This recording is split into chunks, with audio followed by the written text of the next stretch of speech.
একের পর এক সেই বাবরি মসজিদ দখল করলো, একের পর এক তারা মসজিদ দখল করতেছে। আজকে তারা বলতেছে আজমির শরীফের নিচে মন্দির রয়েছে, এই মন্দির থাকার কারণে সেখানে মূর্তি পূজা ঢোকানো হোক, মূর্তি পূজা ঢোকানো হোক।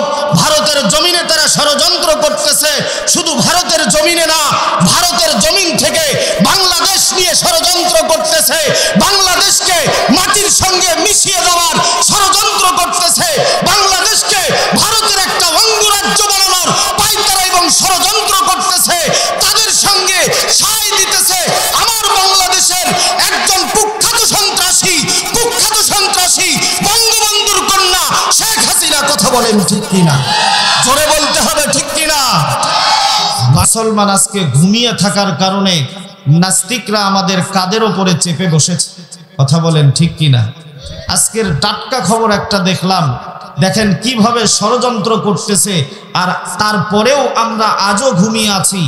ভারতের জমিনে যে আজমির শরীফ আছে, হিন্দুরা দাবি করতেছে এই আজমির শরীফের নিচে মন্দির ছিল, অতএব এই আজমির শরীফে মন্দির বসানো হোক। ভারতের জমিনে টাটকা খবর যমুনা টেলিভিশনে দিয়েছে, দেখেন তাদের কি ষড়যন্ত্র। একের পর এক সেই বাবরি মসজিদ দখল করলো, একের পর এক তারা মসজিদ দখল করতেছে। আজকে তারা বলতেছে আজমির শরীফের নিচে মন্দির রয়েছে, এই মন্দির থাকার কারণে সেখানে মূর্তি পূজা ঢোকানো হোক, মূর্তি পূজা ঢোকানো হোক। ভারতের জমিনে তারা ষড়যন্ত্র করতেছে, শুধু ভারতের জমিনে না, ভারতের জমিন থেকে বাংলাদেশ নিয়ে ষড়যন্ত্র করতেছে, বাংলাদেশকে মাটির সঙ্গে মিশিয়ে দেওয়ার ষড়যন্ত্র করতেছে, বাংলাদেশকে ভারতের একটা অঙ্গরাজ্য বানানোর পাইতারা এবং ষড়যন্ত্র করতেছে। তাদের সঙ্গে সায় দিতেছে আমার বাংলাদেশের একজন কুখ্যাত সন্ত্রাসী বঙ্গবন্ধুর কন্যা শেখ হাসিনা। কথা বলেন ঠিক কিনা? জোরে বলতে হবে ঠিক কিনা? বাংলাদেশের জমিন থেকে পালায়া যাইয়া শান্তি হয় নাই নানির। কথা বলেন ঠিক কিনা? নানি এখন নানার কাছে গিয়া গান গায়, যেই বাংলাদেশ থেকে আমাকে পালাইতে বাধ্য হয়েছে, সেই বাংলাদেশের মানুষকে আমি শান্তিতে থাকতে দেব না, নানার কাছে গুনুর গুনুর করে গান গায়। কথা বলেন ঠিক কিনা? জোরে বলতে হবে ঠিক কিনা? অথচ যখন বাংলাদেশে ক্ষমতায় ছিল তখন বাংলাদেশের প্রতি এত প্রেম, এত ভালোবাসা, বলতে গেলে সবচাইতে সৃষ্ট একজন নাটকবাজ। কথা বলেন ঠিক কিনা? সবচাইতে বড় একজন অভিনেতা। এত বড় অভিনেতা সিনেমার ভেতরেও নাই, এত বড় অভিনেতা নাই। বাংলাদেশে থেকে ভারতের গান গাও, ভারতে গিয়ে বিভিন্ন সময় নিজে ইচ্ছে করে তোমার কথাবার্তাগুলি ইউটিউবে ছেড়ে দিয়ে বিভিন্ন জায়গায় বিভিন্ন ফিতনা ফাসাদ সৃষ্টি করতেছো, দেশের ভেতরে অরাজকতা সৃষ্টি করতেছো। তুমি মনে করিও না নানার কানের কাছে গিয়ে গুনুর গুনুর করবা আর বাংলাদেশে ষড়যন্ত্র করার চেষ্টা করবা, সেই সুযোগ আর নাই, সেই সময় আর নাই। বাংলাদেশের তৌহিদি জনতা জেগেছে। তুমি যখন যেভাবেই যে সুর নিয়ে আসো না কেন, যে রাস্তা দিয়ে আসো না কেন, বাংলাদেশের তৌহিদি জনতা তোমাকে ঠেকাতে, তোমাকে আটকাতে বাধ্য হবে এবং রাস্তায় নেমে তোমার বিরুদ্ধে যুদ্ধ ঘোষণা করতে রাজি আছে। কথা বলেন ঠিক কিনা?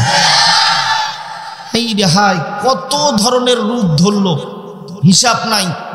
চকিদার, দাপাদার, অটো চালক, ভ্যান চালক, তারপরে কাজের মেয়ে, কাজের বাড়ির লোক, হাইরে হাইরে হাইরে হাই, এতই রূপ, কত প্রকার রূপ। সে রূপ দেখা যায় নানির। কথা বলেন ঠিক কিনা? হাইরে হাইরে, তার মাথার ভেতরে শয়তানও তো এর দেখে সালাম দেয়, শয়তানও এর দেখে সালাম দেয়, যেন এর আশেপাশে যাওয়া যাবে না। বাপরে বাপ, এই তো আমার চাইতেও খারাপ। কথা বলেন ঠিক কিনা? পাঁচই মিয়ে শাপলা চত্বরে হাজার হাজার আলেম ওলামা তলবে আলেমের বুকে গুলি চালাইছে। কথা বলেন ঠিক কিনা? পিলখানাতে আমার কত ভাইয়ের বুকে গুলি চালাইছে। এই খুনি সন্ত্রাসকে বাংলাদেশের জমিন নিয়ে যতই সিলিমিলি খেলুক না কেন, আমরা সজাগ থাকবো, প্রত্যেকটা ষড়যন্ত্রকে রুখে দেবো। কথা বলেন ঠিক কিনা? আর সুযোগ দেওয়া যাবে না, সুযোগ দেওয়া যাবে না।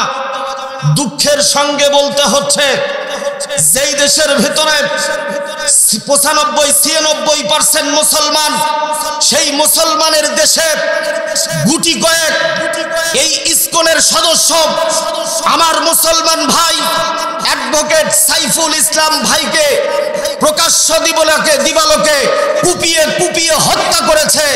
আজও আমরা ঘুমিয়ে আছি। কথা বলেন ঠিক কি? ইসকন সন্ত্রাসী একটি সংগঠন, যেটা দেশের ভেতরে সব সময় সর্ব অবস্থায় জঙ্গিপনা, সন্ত্রাসীপনা, বিভিন্নভাবে গন্ডগোল ফাসাদ সৃষ্টি করার চেষ্টা করে, সাম্প্রদায়িক দাঙ্গা হাঙ্গা। কথা বলেন ঠিক কিনা? আমরা তোমাদের মন্দির পাহারা দেব আর তোমরা আমাদের উপরে আঘাত করবা। আমরা যেমন ভদ্রতা দেখাইতে জানি, পাগড়ি বেঁধে নামাজে দাঁড়াইতে পারি, সেই পাগড়িটা কোমরে বেঁধে রাজপথে নেমে বাতিল নাস্তিক মুরতাদদের বিরুদ্ধে আমরা যুদ্ধ ঘোষণা করতে পারি। কথা বলেন ঠিক কিনা? মনে করিও না যে আমরা মনে হয় দুর্বল, আমরা ঘুমিয়ে আছি। আমরা আবু বকরের জাতি। আবু বকর ঠান্ডা মস্তিষ্কের লোক, কিন্তু রাগান্বিত হয়ে এক ইহুদিকে এমন ঘুষি দিয়েছিল, একটা ঘুষির কারণে তার চাওয়ালের মাড়ির 2টা দাঁত হসকে গিয়েছে।